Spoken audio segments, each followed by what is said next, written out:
Yo la guilde, j'espère que vous allez bien et que vous avez passé une bonne semaine. Aujourd'hui, on continue sur le thème de Wotelka avec pas mal d'informations qui ont pop dans la semaine, notamment avec un leak de fichiers qui a encore une fois confirmé l'approche imminente de Wotelka. On va également spéculer un petit peu sur les conditions d'arrivée de l'extension avec un post WoEd que j'ai trouvé très sympa. J'ai également beaucoup de choses à vous dire sur le sondage sur le DK de cette semaine qui a fait beaucoup parler de lui, vos commentaires de la semaine, la mise à jour de mon site, un concours pour gagner 1000 PO sur Sulfuron et plein de bonnes choses.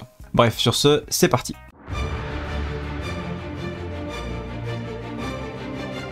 Pour commencer, un petit peu d'auto-promo, vous êtes encore 60% à ne pas encore être abonné mais regardez régulièrement les vidéos, donc n'hésitez pas à vous abonner, ça soutient énormément la chaîne. Vous avez également la possibilité de rejoindre la chaîne, donc c'est comme un sub de Twitch. Si vous aimez le contenu Wotelka, sachez que je prépare, mais vraiment de manière très intense en ce moment, le contenu sur cette extension. Donc si c'est ça qui vous intéresse, eh ben abonnez-vous. Voilà, et on attaque tout de suite avec le premier sujet, qui est tout simplement le leak de la semaine. En fait, on a un logo de Wars of the Lich King qui a été intégré dans la base de données des serveurs ERA. Alors, il faut savoir que sur Classic, à chaque fois qu'on va passer sur une nouvelle extension, donc là, on est passé de WoW Vanilla vers Burning Crusade, on a une duplication, entre guillemets, des personnages vers serveur ERA. Donc, le serveur ERA, il a deux intérêts. Il vous permet d'avoir une version Vanilla à peu près intacte avec vos personnages en copie pour ceux qui veulent rester sur cette version du jeu ou ceux qui veulent vraiment jouer que sur Vanilla. Voilà, vous avez un serveur officiel qui reste de manière indéfinie sur cette version du jeu là, et on aura la même chose sur TBC pour ceux qui veulent garder leur Rogue Warglaive ou je ne sais quel personnage en copie. Évidemment la copie sera payante, je suppose, comme ça avait été le cas sur Vanilla. Vous pourrez le faire, donc vous pourrez garder vos personnages comme ça un petit peu collector sur la version Burning Crusade, et pour ceux qui veulent continuer, je sais pas, à faire des arènes en Wotelka ou continuer à faire des raids en Burning Crusade, et ceux qui veulent continuer à faire des raids Burning Crusade, eh ben vous pourrez le faire, voilà, il n'y a pas de problème, ça sera les serveurs ERA Burning Crusade. Et donc du coup ils ont intégré donc les logos de ces versions là, mais vous allez avoir le logo qui a été mis de Wars of the Lich King, puisqu'on aura logiquement aussi des serveurs ERA Wars of the Lich King. Et ça sous-entend aussi quelque chose, puisque quand on a l'apparition d'un serveur ERA, ça veut dire qu'on passe sur une extension suivante. Donc est-ce que ça veut dire qu'il prévoit déjà de faire une extension Cataclysme ? Bon, je ne sais pas, on verra, on en reparlera, dites-moi ce que vous en pensez en commentaire. Ensuite, il y a eu une news assez intéressante sur WoEd, encore une fois, tout ce qu'on sait sur Wars of the Lich King, où ils vont parler notamment de la sortie potentielle au 4e trimestre 2022. Alors effectivement, ça serait assez intéressant. Comme il le précise ici, nous sommes actuellement dans la phase 4 sur 5 donc de Burning Crusade, et Vanilla classique a duré beaucoup plus longtemps en comparaison, c'est vrai, elle était vraiment très très longue de Vanilla classique. Et cette sortie accélérée de Burning Crusade laisse de nombreux joueurs spéculer que Wars pourrait arriver au dernier trimestre 2022. Et je suis assez d'accord avec ça, et d'ailleurs ça correspondrait, parce que moi je pensais que ça allait arriver plutôt 2023, mais comme ils ont avancé la sortie de Zeda quasiment de 2 mois, ça fait un décalage, bah du coup ça nous ramènerait en une sortie en 2022, ce qui est tout à fait possible je pense. En tout cas, ça montre clairement une accélération des différentes phases, la phase de Zeda étant assez vite. Je ne pense pas qu'ils vont raccourcir particulièrement celle de Sunwell, qui déjà, je trouve à l'époque, était particulièrement courte, enfin elle n'était pas super longue non plus, et c'est probablement un des patchs les plus intéressants pour ceux qui aiment Burning Crusade. Je pense que c'est vraiment un des patchs les plus intéressants, avec une instance assez mythique, notamment qui devrait être en pré-nerf. Il parle également des changements Quality Life sur Wotelka, donc... alors c'est la traduction là qui est pas très bonne, mais c'est les hauts faits, l'arrivée des hauts faits. Alors il y en a, je sais, qui adorent les hauts faits. C'est vrai que c'est assez sympa. En plus, quand vous faites une activité, ça met des petites notifications en chaîne de guild. Je trouve ça assez cool. Ça permet de voir un petit peu l'activité, qu'est-ce que sont en train de faire les gens et tout. Je trouve ça bien. La gestion de l'équipement qui a été améliorée. L'onglet collection des montures qui vous permettent d'invoquer vos montures. Donc ça vous évite déjà d'avoir un slot de monture dans vos sacs. Donc ça c'est très très bien aussi. Le salon coiffure également, j'avais complètement oublié d'ailleurs que c'était arrivé sur cette extension. La double spé, le donjon finder, donc le donjon finder qui va être extrêmement performant pour les donjons bas level avec des bonus de loot, des loots hyper puissants en bonus. C'est-à-dire qu'en gros, quand vous avez fini votre donjon, vous avez un petit coffre avec un bonus de loot qui est assez performant et qui est adapté à votre niveau également. Il précise également que le Donjon Finder est l'origine de beaucoup de Discord. Je pense que ça mériterait tout simplement une vidéo à part entière, le Donjon Finder. Pour moi, pour faire simple, hein, ce que j'en pense du Dungeon Finder, globalement, je trouve ça bien. Moi, c'est quelque chose que j'utilise et que j'apprécie. Je sais pas, je rentre du taf, hop, je rentre un Dungeon Finder, ça me permet de rentrer dans un donjon rapidement et d'avancer sur mon stuff. Je trouve ça plutôt pas mal. Et là où j'aime pas, la dimension du Dungeon Finder, j'aime pas, c'est quand on est sur de l'inter-serveur. Et donc, du coup, quand on tag avec des gens qu'on ne recroisera probablement jamais, je trouve que ça avait beaucoup de sens, comme c'était le cas au début. Il me semble qu'on taguait avec son serveur, et après ça a été ouvert parce qu'il n'y avait plus assez de monde sur l'extension, et du coup ils ont ouvert pour que ça retrouve un rythme d'attente pas trop long en fait sur le Dungeon Finder. Et voilà, donc j'espère que au moins on taguera entre français, ça j'espère vraiment qu'on va pas taguer avec je sais pas quelle langue, mais si on pouvait tag uniquement sur notre serveur, ça serait vraiment pas mal du tout. Les cavaliers de la mort qui seront probablement au pré-patch. Alors je suis assez d'accord aussi, donc là gardez à l'esprit que c'est que de la spéculation. Ce que je vous dis là c'est des informations qu'ils ont mis de ce qu'on sait de l'époque de Wotelka et de ce qui s'est passé sur Burning Crusade et ce qu'on pense qui risque d'arriver aussi sur Wotelka. Donc les chevaliers de mort qui arrivent sur le pré-patch, oui je pense que ça sera le cas, ça a été logique puisqu'ils avaient intégré les elfes de sang et les Draenei, donc respectivement les paladins dans la horde et les chamans dans l'alliance au moment du pré-patch de Burning Crusade, donc de Vanilla à Burning Crusade, ils avaient intégré ces classes-là sur le pré-patch, ce qui n'avait pas été le cas à l'époque. Le but, c'était que sur la phase de leveling, vous puissiez jouer avec vos potes, en fait, vous ne soyez pas tout seul en train de repartir au niveau 1, et je trouvais ça très bien, c'était une très bonne décision, et là, effectivement, sur les DK, ça risque d'être la même chose, donc vous allez normalement être en capacité, dès le pré-patch, de commencer à pex votre DK, donc du niveau 55, si je dis pas de bêtises, jusqu'au niveau 70, et pouvoir commencer ensuite Wotelka au niveau 70 comme tout le monde. Effectivement, c'est aussi l'arrivée du changement de faction, donc pourquoi pas une arrivée d'un potentiel équilibrage sur Wotelka. Donc ça faisait partie du dernier sondage, on en a parlé dans la vidéo précédente, ils avaient fait un sondage, ils avaient parlé de l'équilibrage, donc ça veut dire qu'il y a quand même une réelle réflexion de leur part à ce niveau-là. Je pense que c'est une très bonne chose, mais je pense qu'il pourrait aussi donner plus d'avantages côté Alliance pour inciter les gens à venir jouer côté Alliance. Alors déjà, honnêtement, je trouve que le racial humain est excellent, mais vraiment excellent en PvE comme en PvP. Ça peut être une bonne raison de switcher côté Alliance pour ça. Après, beaucoup de joueurs qui jouent Horde, c'est parce qu'ils adorent la Horde, en fait, hein, tout simplement. Moi, personnellement, je vais continuer à jouer mon paladin humain côté Alliance. Et l'autre question vraiment au niveau de la boutique, c'est est-ce qu'on va avoir l'arrivée d'un sésame sur un nouveau sésame, hein, j'entends. Du coup, ça serait un sésame qui serait au level 68, puisque le premier sésame a été au level 58. Est-ce qu'ils vont nous mettre un nouveau sésame ou est-ce que le sésame actuel va passer du niveau 58 au level 68? Pour l'instant, Blizzard n'a fait aucune communication officielle à ce niveau-là, mais franchement, ce serait pas impossible. Voilà, c'est pas impossible qu'on ait une annonce avec un nouveau sésame, même s'ils avaient dit qu'il n'y en aurait pas d'autres. Donc, soit ça sera limité que pour les comptes qui n'en ont pas déjà fait, soit ils vont le réouvrir en mode open bar, c'est pas impossible non plus. Il nous explique également qu'il y aura probablement 5 phases, avec Nax, The Eyes of the Eternity, The Obsidian Sanctum, en phase 2, Ulduar, en phase 3, Trial of the Crusader, donc, et le repère de Nyxia, faut pas oublier qu'il avait été remis un jour sur Wotelka, en phase 4, ICC, donc la Ice Crown Citadel, et phase 5, The Ruby Sanctum. Donc c'est ce qui avait été fait à l'époque, franchement ça m'étonnerait pas qu'ils le sortent comme ça, ça a du sens, il n'y a pas de raison que ça soit autrement honnêtement. Et pour finir, il précise qu'on devrait être sur le patch 3.3.5 et je pense qu'aussi ça sera le cas, déjà parce qu'à chaque fois on était toujours sur la version qui était la plus utilisée par les serveurs privés, que ce soit la 1.12 de Vanilla, la 2.4 de Burning Crusade et du coup la 3.3.5 de Wotelka.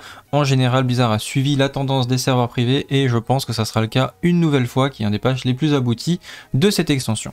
Ne pas oublier que sur ce patch là, le DK avait déjà été nerfé un grand nombre de fois, puisqu'on n'est pas sur le patch de la S1, le DK était complètement broken, c'est pour ça que je vous avais montré les classements de la S1, l'info on avait regardé un petit peu dans les archives, et franchement il y avait que des DK en fait dans le top, mais c'est pas étonnant parce que le DK était juste intuable, il faisait trop de dégâts, il était trop fort, partout PvE, PvP, c'était un monstre, voilà. Il est toujours extrêmement fort, même avec tous ses nerfs, il sera très fort, hein, on va pas se mentir, mais un cran en dessous quand même de la première version peut-être que vous aviez dans vos mémoires collectives, et d'ailleurs, Et d'ailleurs, essayez d'y penser quand vous êtes en train de voter sur les différents sondages, et on en parlera un peu plus tard, on reviendra, parce qu'il y a beaucoup de choses à dire sur le sondage du DK qu'on a fait cette semaine. Autre information très intéressante, les rogues pourraient pouvoir utiliser les haches beaucoup plus tôt. C'est quelque chose qui était arrivé à la 3.2, mais si on est sur la 3.3, bah, c'est pas impossible que dès le début, vous puissiez utiliser les haches. C'est pas sûr à 100%, peut-être que ça sera débloqué plus tard,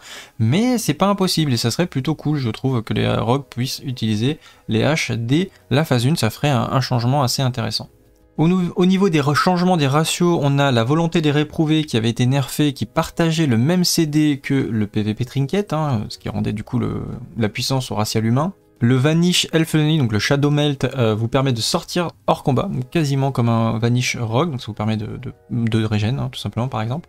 Et la Furie Sanguinaire de l'Orc n'est plus sur le CD universel. On a également les montures qui peuvent rester dans l'eau, donc vous n'êtes pas obligé de dismount en fait quand vous êtes dans l'eau avec votre monture, ça c'était très pratique. De l'expérience dans les champs de bataille également, pour ceux qui veulent PEX en BG, c'est pas très efficace, hein, je vous spoil, mais c'est vraiment pas très efficace, ça sera dans un premier temps, même s'il y aura une vidéo encore une fois dessus, ça sera pour PEX le plus rapide, la méta donjon au début, comme d'habitude, après les quêtes, quand il y aura un peu moins de méta donjon, même s'il y en aura toujours pas mal avec le donjon aléatoire je pense, et puis probablement beaucoup plus loin les Battlegrounds.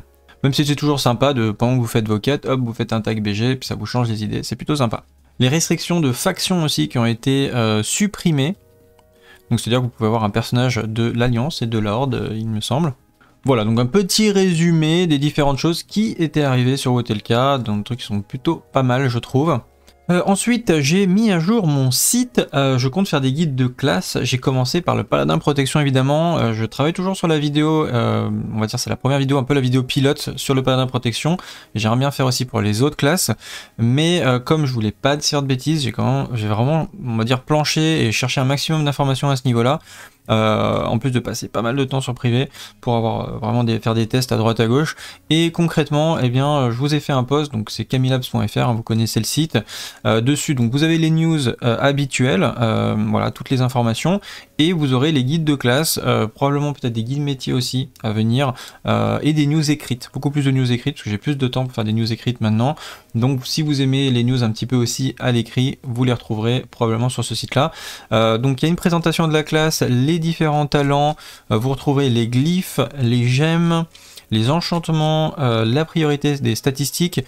Tout ça peut être amené à évoluer, puisque évidemment on est sur une des premières versions que j'ai faites, donc voilà, on a des Theory Crafters sur le Discord, d'ailleurs on recrute sur le Discord des Theory Crafters, si vous êtes vraiment passionné et que vous êtes bon en maths et que vous aimez faire des calculs à droite à gauche sur différentes classes ou sur votre classe préférée, eh bien vous êtes le bienvenu pour échanger avec nous. On a les métiers aussi également par ordre de performance, je vous ai donné des dimensions, donc là au petit PVHL, mais aussi au petit Farm Goal, et peut-être que je mettrai une petit PVP aussi dans un deuxième temps. Ma vidéo, probablement que j'en parlerai, mais vraiment ce qui sera le plus à jour, ça sera le site internet, parce que je peux le modifier, contrairement à la vidéo où c'est un petit peu plus compliqué. Vous aurez aussi un lien vers les pré-raid listes, voire les bis, si je trouve des bonnes listes, donc je vais pas forcément les poster, parce que c'est un gros travail de mettre les liens, etc. Mais j'essaierai de trouver les listes les plus intéressantes, et à ce moment-là, vous aurez les liens directement ici. Ensuite cette semaine on est passé, donc c'est vous qui avez voté sur le Discord pour passer sur les sondages du DK, donc évaluer les performances des différentes spé. Donc pour ceux qui ne le savent pas, sur mon Discord, j'ai commencé à faire une grande campagne de sondage. Voilà, c'est une grande campagne de sondage. D'ailleurs, merci encore pour votre participation. Je pense qu'on n'est pas loin. Des 12 ou 13 000 votes cumulés pour l'instant. J'ai l'Excel pour tout calculer à la fin. Je ferai le calcul, mais vraiment, il y a énormément de votes, donc ça fait très plaisir et ça montre que vous êtes ultra motivé pour voter le cas. Donc ça fait extrêmement plaisir. Vous retrouverez dans ce classement un classement général des différentes classes. Les classements par spécialisation, donc vraiment le melting pot de toutes les spé, vraiment les unes par rapport aux autres, le classement des tanks, le classement des heals et le classement des DPS. Donc c'est pas mon avis personnel, c'est vraiment votre avis sur les différentes classes. Donc voilà, en utilisant un principe un petit peu de voilà, tout le monde peut donner son avis. Même si vous y connaissez rien, et bien vous pouvez quand même voter par rapport à ce que vous entendez, par rapport aux informations, peu importe. L'important c'est d'avoir un maximum de votes, donc n'hésitez pas. Si vous avez jamais voté, vous avez les liens. Vous pouvez voter sur uniquement l'aspect qui vous intéresse ou sur toutes les spé si vous avez le courage. Le dernier vote en date, c'est celui du Chevalier de la Mort, et bien qui a tout cassé. Alors, je m'attendais pas qu'il dépasse le Paladin, je pensais que le Paladin serait indétrônable, mais visiblement, le Cavalier de la Mort, et bien, vous l'avez trouvé extrêmement puissant et je pense que c'est à raison. Il est à 4,19 sur 5 au classement global avec l'aspect tank en 100 pour l'instant qui a une note de 4,38. Donc pour l'instant c'est la meilleure note qu'on ait eu jusque là. Le classement donc il est en première position. Le classement heal, c'est toujours le druid heal en premier. Et au niveau des DPS, on a le DPS du DK Givre qui est à 4,11 et l'Impi qui est à 4,08. Alors comme je vous disais, le DK a fait beaucoup parler de lui cette semaine. Bon, on va revenir sur le sondage, il y a eu à peu près 29 commentaires, d'habitude on n'a pas autant de commentaires, voilà, on a 3, 4, 10 commentaires sur les différentes spé, des gens qui apportent des précisions, d'ailleurs n'hésitez pas, hein, si vous avez des choses à rajouter sur cette classe, vous pouvez le préciser, moi d'ailleurs quand je vais faire mes vidéos, ça sera toujours utile. Et en fait sur ce DK là, il y a eu beaucoup de commentaires, c'était pour me dire que il y avait d'autres possibilités que l'aspect 100 pour tanker. Alors évidemment l'aspect 100 pour tanker ça marche, hein, parce que je suis sur privé, j'en ai vu beaucoup. Et certains m'ont dit que c'était l'aspect de référence, mais d'autres m'ont dit que non, en fait c'était l'aspect givre tank qui était la référence. Et d'autres aussi m'ont dit en fait l'aspect blood on peut DPS aussi avec, ça se fait, on peut DPS en spé blood. Donc ce que je vais faire, c'est que je vais vous poster deux nouveaux sondages, donc ça sera la suite de cette vidéo, vous les retrouvez dans la partie communautaire, je vous mettrai le lien en description et après vous les retrouvez sur le Discord.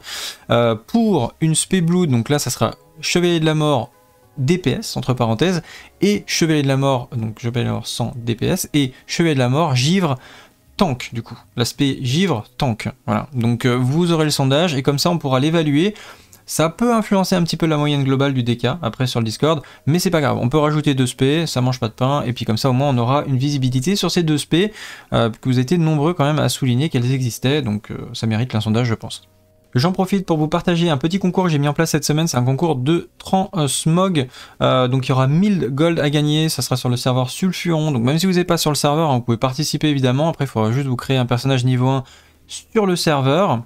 Pour participer, c'est très simple, ça se passe sur le Discord. Vous postez donc dans ce chain une screenshot, une fois que votre personnage est prêt, que vous estimez que votre transmog est bonne, et ben vous postez un message, une screenshot avec votre battle tag sur le chain prévu, donc épreuve du style ici. C'est une screenshot par B-Tag, tous les serveurs peuvent participer, Horde ou Alliance, les PO sont récupérés sur Sulfuron, donc après c'est à vous de vous organiser, de créer un alt que je puisse, par exemple un alt humain, que je puisse vous trad les gold facilement. Si vous êtes côté Horde, à vous d'aller vers une HV neutre ou d'avoir un pote qui a l'HV neutre pour mettre un petit objet que je puisse acheter.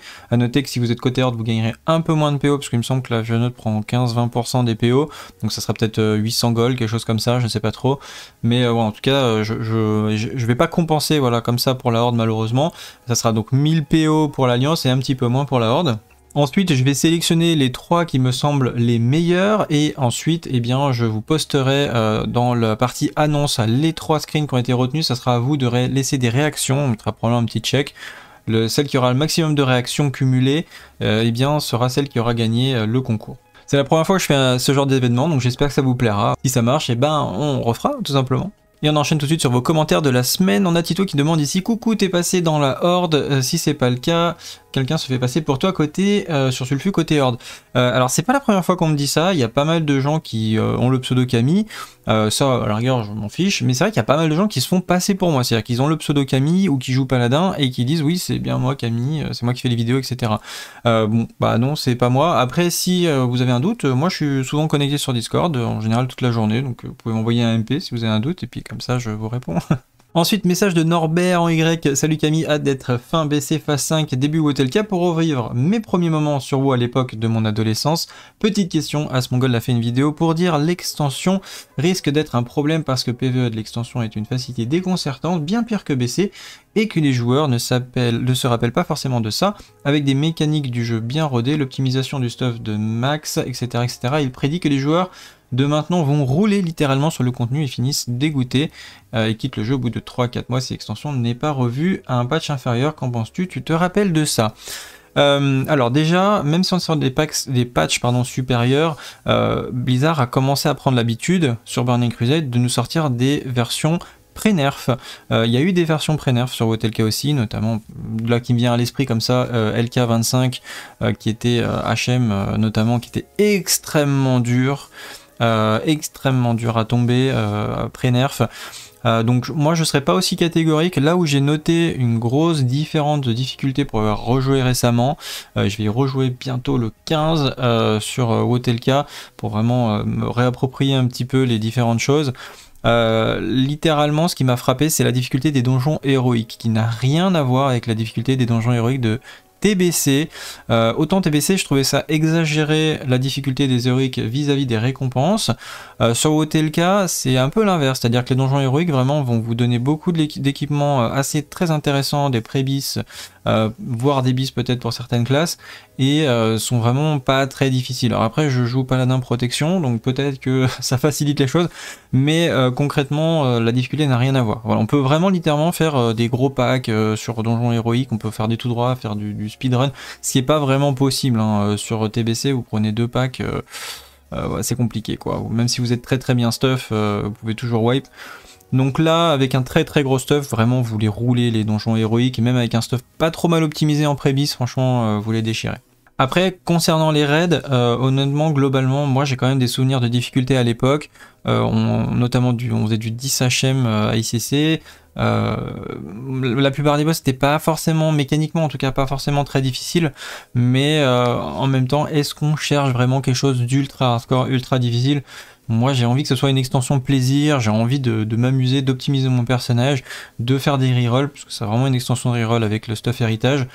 J'ai pas forcément envie de passer toutes mes soirées à wipe sur un contenu qui est trop difficile. Donc moi je trouve que ce soit un bon équilibre, il faut que ce soit difficile dans certains cas, en plus il y a des modes HM, que ce soit l'UR et tout.